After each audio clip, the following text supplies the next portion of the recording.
start this show. Let's have some laughs. Bring in comedian Ward Smith, who I feel like he's been on the show before because we've been able to see some of his clips and things. And so before we go ahead and bring him in, let's see one of these clips. Be safe.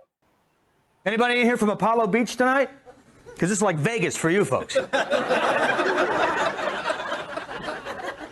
That's good. I grew up in Tampa. Now I live in St. Petersburg, Florida, home of the newlywed and the nearly dead Wrinkle City, USA. The joke is, well, the old folks, yes, they live in Fort Lauderdale, Miami Beach, West Palm Beach, but their parents live in St. Petersburg. There he is. There he is. You know what's funny about that, Ward, is because I grew up here as well, and I believe that was like what I used to remember.Maybe it's because I'm getting older too, but not anymore. St. Pete is like the young hip crowd, isn't it? Exactly. It's what those when the old people came to die, they died.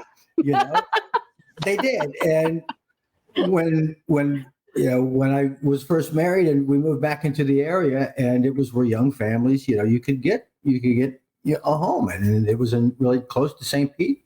And and my sons are, my youngest son is 25, going to be 25, and so when he was born at All Children's, and so as he's grown, this city has come back in those 25 years. I mean, just leaps and bounds. It is. I mean, I wish one of my grandparents were still alive, where they were old St. Petersburgers from the old Green Bench days, the original Web City days. And I remember some of that. There was like a tail end of it. When I grew up in Tampa, and we would come over here there was a restaurant called Aunt Hattie's that was over by the St. Pete Clearwater Airport, one of these big, long buffet places with no air conditioning that you'd go to after church in the summertime and almost die, but you had to go for the iced tea and the biscuits. For some reason, everybody from out of town had to go to Aunt Hattie's, and I just remember just sweltering in the heat, but in your Sunday good clothes, but having some of the best breakfasts ever, in those old days. And the Morrison's cafeteria, and then the Country Dinner Playhouse, and it all goes way back. There's St. Pete comes and hopefully there's great stuff that's going on in the future. And it's great to be a part of it, too. And I'm glad I live in St. Petersburg now, too. Well, it sounds like you're kind of making a home, as we've discussed, you growing up, making a home at the Palladium. You're doing another show there, Ward. He must be a fan. They must be a fan of you. It's a great relationship. Must be doing something right. Paul Wilborn, who's the executive director down there at the Palladium, and the talent booker, the agent, and who's a big music person in his own right, wonderful musician and player in his own right. And he's responsible for booking the acts that come in there, and we've known each other for quite some time. And I just noticed that over the time, because of St. Petersburg, there hasn't really been a lot of stand-up comedy that's been the norm in this city. I mean, Tampa has its clubs. There's clubs that are out on the beach, but nothing in particular downtown with any kind of consistent basis.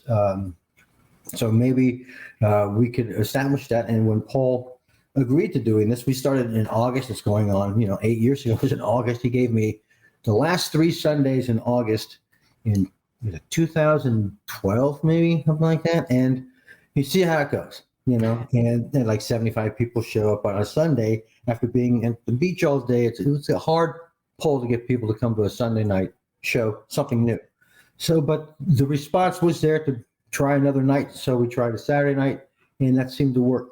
And with enough time so people could plan for it, and bringing in the main idea was that we're bringing in acts that tour all over the country. They're nationally recognized acts on the club circuit, but they make Tampa Bay their home. And people that I've known for about 25, 30 years, and the people that are on the bill this show coming up, Lou Angelwolf, Mike Rivera, who's one of the funniest teachers in America. He's been on The View with Whoopi Goldberg, and he's been on ABC on the network side of things. A cat named Mo from 102.5 The Bone local radio show. I've known him for a long time. He's an old Tampa guy. He grew up, went to Lato High. So did I over in Tampa.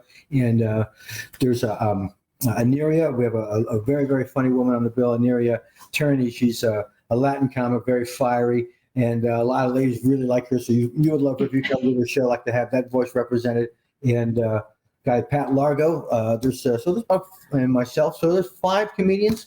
If I didn't leave anybody out, and It's going to be a great show. We haven't had this many comics on the bill before. It's just going to be bang, bang, bang, bang, and just to give everybody a good taste of the kind of quality acts that live in the Bay Area. And you'd see them in Vegas, you see them on TV, you'd see them on anywhere else. And with the with the sanctions being lifted, as it were, people are able to get out and experience live shows again. We did something back in October when the numbers were down. When the lockdown was lifted, and it seemed to go great. The numbers spiked again, and then the Palladium shut back down again. And since then, they've since opened up more music, and now that they're ramping up and getting back on their schedule again, Paul approached me to do the show on the 21st, and I can't say no when he says, "Hey, you busy the 21st?" And I said, "I'll make time." Yeah. Hey, are we going to see a lot more? Obviously, the Tampa Bay area, I can imagine, is a lot of fun to kind of look at. You guys are, a lot of you from here, but Florida in general, I mean, it's just ripe with jokes and content. I mean, it does. I mean, it's you've heard the Florida man, or only in Florida. There's things that only happen in this state that you're not going to see anywhere else. It's like, and it goes back to just the simple symbols of seeing, the big high pickup trucks with the big wheels on them, the big mud trucks. You don't see that in other parts of the South, in Alabama, Mississippi, and you see guys who have their trucks, and they keep them in pretty good condition. They really, really value their trucks. I mean, they use it for work, and but here they just, in Florida, they just buy a truck and they say, I'm gonna put tires on this thing that are 4 stories tall. And then I walked out of Home Depot, and it's like, bang, I hit my head. I'm looking underneath the truck. I'm looking at the underneath, of like something from Star Wars. It's just this truck is over. It's crazy, and it's only in Florida you see it, and you don't see it anywhere else. So that's just one of the many things. Ward, we're out of time. What a treat to talk about your return to Palladium. We know it's going to be a great night. There are the details, the website to get tickets. Come back, okay? Anytime. Thank you very much.